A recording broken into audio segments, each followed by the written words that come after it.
नमस्कार. मी निहाल ढालाय आपलं सहर्ष स्वागत करतो N15 न्यूजमध्ये. पाहूया आजच्या ठळक घडामोडी. गेल्या महिन्याभरापासून आपण देशभरातलं वातावरण बघतोय की काय पद्धतीने या देशातलं सरकार या देशात राहणाऱ्या देशवासियांवरती कशा पद्धतीने अन्याय करायचं काम करतंय. खरं तरी आपण आता गेल्या 12-14 वर्षात बघतोय. 14 वर्षापूर्वी माझं वय जवळपास 16-17 वर्ष होतं. त्यावेळेचं वातावरण मला आजही आठवतंय की नकळत या मोदी सरकारच्या लाटेमध्ये मी सुद्धा वाहवत गेलो होतो. पण जसं मला या मोदी सरकारचं सत्य समजत गेलं आणि सत्य समजण्यापेक्षा तुम्ही आजची परिस्थिती बघू शकताय. या विद्यार्थ्यांचं काय म्हणणं होतं, आम्ही ज्या परीक्षा देऊन या देशाचं स्वतःचं भवितव्य घडवू पाहतोय त्या भवितव्यावरच तुम्ही घाला घालायचं काम करताय. पेपर फोडून एका सत्ताधारी वर्गाला, एका मूठभर सत्ता गाजू पाहणाऱ्या वर्गाकडे तुम्ही ते पेपर देताय आणि या देशात राहणाऱ्या गरिबांवर, गोरगरिबांवर, लोकांवर अन्याय करायचं काम करताय.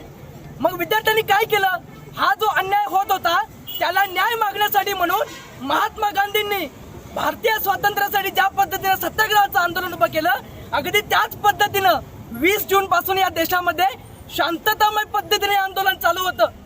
जर सुरुवातीच्या काळातच नरेंद्र मोदी जर म्हणत असतील की आम्ही या देशाचे प्रधान आहे, मी या देशाचा मालक आहे, खरं तर ते मालक नाही आहेत. मालक या देशाचे आम्ही भारतीय नागरिक आहे, हे नरेंद्र मोदींनी लक्षात ठेवावं.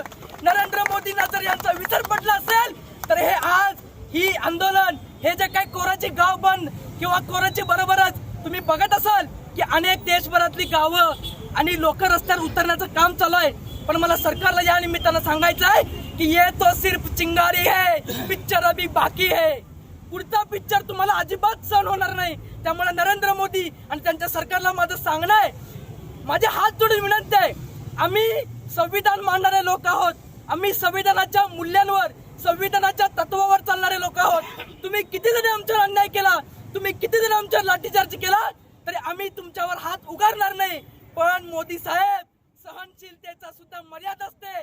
जर त्या सहनशीलतेची मर्यादा तुम्ही ओलांडलीत तर इथे जे लोक उभा राहिलेले आहेत, आणि फक्त इथंच नाही, या पूर्ण देशभरातली लोक उभारलेले आहेत ना, ती तुमच्यावर उलटल्याशिवाय राहणार नाहीत, असं मी तुम्हाला आवाहन करतो. आणि अजून सुद्धा माझी विनंती आहे की नरेंद्र मोदींनी जंतर मंतरवरती चर्चेला यावं, धर्मेंद्र प्रधानांनी जंतर मंतरवरती चर्चेला यावं आणि अकाउंटेबिलिटी घेऊन स्वतःचा राजीनामा देऊन या देशाला नुकसानाच्या खाईत लोटल्यापासून रोखावं, एवढीच मी विनंती करतो.